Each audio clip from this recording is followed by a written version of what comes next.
بسم اللہ الرحمن الرحیم۔ ابو جہل کی لاش کا واقعہ۔ ابو جہل وہ بدبخت کافر تھا جس نے ساری زندگی رسول اللہ صلی اللہ علیہ وآلہ وسلم کو تکلیف اور دکھ کے علاوہ کچھ نہیں دیا۔ فرعون اور نمرود کی موت کی طرح ابو جہل بھی کتے کی موت مرا۔ حضرت عبد الرحمن بن عوف رضی اللہ تعالی عنہ سے مروی ہے کہ جب جنگ بدر کا میدان لگا ہوا تھا کہ معاذ اور معوذ رضی اللہ تعالی عنہ میرے پاس آئے۔ انہوں نے مجھ سے دریافت کیا کہ چچا جان، ان لوگوں میں سے ابو جہل کون ہے؟ میں نے ہاتھ کا اشارہ کرتے ہوئے ان کو بتایا کہ وہ ابو جہل ہے۔ انہوں نے کہا کہ چچا جان، اس ظالم نے ہمارے نبی کو بہت ہی دکھ اور تکلیف پہنچائے ہیں، اس لیے ہم ابو جہل کو نہیں چھوڑیں گے۔ عبد الرحمن بن عوف رضی اللہ تعالی عنہ فرماتے ہیں کہ جو ہی میں نے ان بچوں کو ابو جہل کا بتایا تو وہ بچے بجلی کی رفتار کے ساتھ ابو جہل کی طرف بھاگے۔ انہوں نے ابو جہل پر ایک زوردار ضرب لگائی۔ ان کی پہلی ہی ضرب سے ابو جہل اونٹ سے نیچے گر گیا۔ پھر انہوں نے ابو جہل کا پاؤں پر تلوار کا وار کر کے اس کا پاؤں ہی ٹانگ سے الگ کر دیا۔ حضرت معاذ رضی اللہ تعالی عنہ بیان کرتے ہیں کہ یہ سب کچھ ابو جہل کا بیٹا اکرمہ دیکھ رہا تھا۔ اکرمہ نے وار کر کے میرا بازو کاٹ دیا۔ میرا بازو کندھے سے لٹک رہا تھا، پھر میں لٹکتے ہوئے بازو کے ساتھ بھی بڑی تیزی کے ساتھ لڑ رہا تھا۔ جب بازو نے مجھے بہت زیادہ تنگ کرنا شروع کیا تو میں نے بازو کو اپنے پاؤں کے نیچے رکھا اور زور لگا کر بازو کو اپنے تن سے جدا کر دیا۔ حضرت معاذ سے مروی ہے کہ میں نے موقع پا کر ابو جہل پر وار کیا، جس سے ابو جہل کے جسم سے خون کے فوارے جاری ہو گئے۔ ابو جہل کو موت کی گھاٹ اتار کر یہ دونوں بچے رسول اللہ صلی اللہ علیہ وآلہ وسلم کے پاس جا کر عرض کرنے لگے، یا رسول اللہ، ہم ظالم ابو جہل کو قتل کر کے آئے ہیں۔ بلکہ وہ درد سے چلا رہا تھا، تڑپ تڑپ کر درد سے چلاتے ہوئے موت کا انتظار کر رہا تھا۔ جب جنگ بدر ختم ہوئی تو رسول نے تمام صحابہ اکرام کو حکم جاری کیا کہ ابو جہل کو تلاش کیا جائے۔ سب صحابہ اکرام ابو جہل کی تلاش میں مگن ہو گئے۔ حضرت عبداللہ بن مسعود بھی ان میں سے شامل تھے۔ حضرت محمد نے تمام صحابہ کرام کو ابو جہل کی ایک نشانی بتائی تھی کہ ابو جہل کے گھٹنے پر نشان ہوگا۔ صحابہ کرام نے بھی عرض کیا، یا رسول اللہ، ابو جہل کے گھٹنے پر وہ نشان کس طرح آیا تھا؟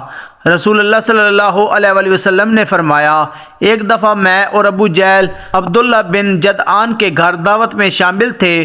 اسی وقت تمہاری عمریں بہت سی چھوٹی تھیں، ہم دونوں میں کسی بات کو لے کر لڑائی ہوئی۔ میں نے ابو جہل کو زور سے دھکا دیا تھا، جس کی وجہ سے ابو جہل زمین پر گر پڑا۔ ابو جہل کے گھٹنے پر گہرا زخم آ گیا۔ وہ زخم تو ٹھیک ہو گیا تھا لیکن اس کا نشان آج بھی ہے۔ ابن مسعود فرماتے ہیں کہ میں میدان میں ہر لاش کو الٹا الٹا کر دیکھ رہا تھا کہ مجھے ایک جگہ پر ابو جہل زخمی حالت میں نظر آیا۔ میں اس کے پاس گیا، میں نے تو دیکھا کہ وہ ابھی مرا ہی نہیں تھا بلکہ زندگی کی آخری سانسیں لے رہا تھا۔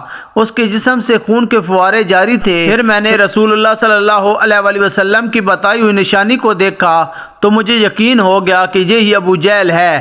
میں نے اس کی گردن پر اپنا پاؤں رکھ کر اس کو زور سے گھسیٹا تو درد کے مارے اس کی چیخیں نکل پڑیں۔ میں نے ابو جہل سے مخاطب ہو کر کہا، اے خدا کے دشمن، اللہ تبارک و تعالیٰ نے تجھ کو ذلیل و خوار کر کے رکھ دیا ہے۔ ابو جہل مجھ سے کہنے لگا کہ اس میں ذلت والی کیا بات ہے؟ میں تو اس آدمی سے بدلہ لینے کے لیے یہاں آیا تھا جس شخص کو تم لوگوں نے قتل کر دیا ہے۔ اس نے مجھ سے دریافت کیا کہ بتاؤ اس جنگ میں فتح کن کی ہے؟ میں نے کہا، اس جنگ میں فتح اللہ تعالیٰ کے سچے رسول کی ہے۔ پھر اس نے کہا، اے ابن مسعود، تو بہت ہی اونچی جگہ پہنچ گیا ہے۔ دوسرا قول یہ بیان کیا جاتا ہے کہ حضرت عبداللہ بن مسعود نے بیان کیا ہے کہ میں نے ابو جہل سے کہا کہ تیرا قاتل میں ہوں۔ ابو جہل نے کہا، نہیں، تو اس سے پہلے مجھے کوئی قتل کر کے گیا ہے۔ ایک قول یہ بھی بیان کیا جاتا ہے کہ ابن مسعود ابو جہل کے سینے پر بیٹھ کر کہنے لگے، اے سلام کے بدترین دشمن، تم تو فرعون سے بھی زیادہ بدبخت نکلے ہو۔ فرعون نے بھی مرتے وقت اپنی غلطیوں کو مان لیا تھا کہ میں غلط تھا، لیکن تم تو مرتے ہوئے اسلام کے خلاف بکواس کر رہے ہو۔ یہ سن کر ابو جہل نے جواب دیا کہ اپنے آقا محمد کو جا کر میرا یہ پیغام دے دینا کہ ابو جہل تو اس دنیا سے چلا گیا ہے، لیکن وہ یہ پیغام دے گیا ہے کہ حضرت محمد صلی اللہ علیہ وآلہ وسلم کا سب سے بڑا دشمن میں ہوں۔ ابو جہل کی زبان سے یہ سن کر میں نے ابو جہل کی تلوار پھڑی اور اسی سے ابو جہل کے جسم سے اس کا سر جدا کر کے رکھ دیا۔ فرماتے ہیں کہ میں نے جسم سے سر کو جدا کر کے نبی کریم صلی اللہ علیہ وآلہ وسلم کے پاس لے آیا، سر کو پیش کرتے ہوئے عرض کی، یا رسول اللہ، یہ لیں ابو جہل کا سر۔ رسول اللہ صلی اللہ علیہ وآلہ وسلم نے فرمایا کہ قسم ہے اس ذات کی جس کے قبضے میں میری جان ہے، بے شک یہ ابو جہل کا سر ہے۔ پھر آپ صلی اللہ علیہ وآلہ وسلم نے ابو جہل کے سر کے پاس کھڑے ہو کر فرمانے لگے، یہ کافر ابو جہل اس امت کا سب سے خطرناک اور ظالم فرعون ہے۔ ہر امت میں ایک فرعون ہوتا ہے، جبکہ میری امت کا فرعون ابو جہل تھا۔ اللہ تعالیٰ کا لاکھ لاکھ شکر ہے کہ یہ بدبخت ہلاک ہو گیا ہے۔ روایات میں اس طرح بیان کیا گیا ہے کہ رسول اللہ صلی اللہ علیہ وآلہ وسلم نے شکرانے کے نفل ادا کیے۔ رسول اللہ صلی اللہ علیہ وآلہ وسلم کے فرمانے پر ابو جہل کی لاش سر اور قریش کے 24 سرداروں کو ایک کنویں میں پھینک دیا گیا۔ اس کے بعد رسول اللہ نے 3 دن میدان بدر میں رہے اور جاتے ہوئے اس کنویں پر بھی گئے تھے جہاں کفار مکہ کی لاشیں پھینکی گئی تھیں۔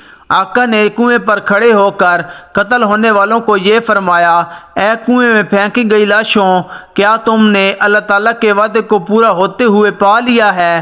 اللہ تعالیٰ کا وعدہ سچ ثابت ہو گیا ہے۔ حضرت انس رضی اللہ تعالیٰ عنہ سے مروی ہے کہ رسول اللہ نے آدھی رات کے وقت یہ ان تمام لاشوں کے نام لے کر فرمایا، اے ابو جہل بن ہشام، اے عتبیہ بن ربیعہ۔ اس طرح نبی کریم صلی اللہ علیہ وآلہ وسلم نے سب کنویں میں پھینکی گئی لاشوں کے نام لیتے ہوئے فرمایا کہ کیا تم نے رب کائنات کا وعدہ پورا ہوتے ہوئے دیکھ لیا؟ کیا تم نے اپنے خداؤں بتوں کا وعدہ سچ پایا؟ میرے خدا نے جو مجھ سے وعدہ کیا تھا وہ سچ ثابت ہو گیا ہے۔ اس پر صحابہ نے پوچھا، یا رسول اللہ، آپ لاشوں سے باتیں کر رہے ہیں؟ تو حضور کریم صلی اللہ علیہ وآلہ وسلم نے فرمایا کہ جو باتیں میں ان سے کر رہا ہوں تم ان لاشوں سے زیادہ نہیں سنتے ہو، بس یہ لاشیں بول نہیں سکتی، سب کچھ سن رہی ہیں۔ امام طبری لکھتے ہیں کہ محمد بن اسحاق بیان کرتے ہیں کہ بعض علماء کرام نے یہ بات بیان کرتے ہوئے کہا ہے کہ تم لوگوں نے مجھ سے دشمنی کی بلکہ دوسرے لوگوں نے مجھ سے دوستی کی۔ تم نے مجھ کو میرے ہی شہر سے نکال دیا، دوسرے لوگوں نے مجھ کو اپنے شہر میں پناہ دی۔ تم لوگ مجھے جھوٹا کہتے رہے، دوسروں نے مجھے سچا اور آخری نبی کہا۔ تم لوگوں نے مجھ کو بے شمار تکلیفیں دیں، لیکن دوسرے لوگوں نے میری تمام پریشانیوں میں شریک رہے۔ اس کے بعد رسول اللہ صلی اللہ علیہ وآلہ وسلم نے فرمایا کہ میں نے تو اپنے رب کائنات کے وعدے کو سچ پایا ہے۔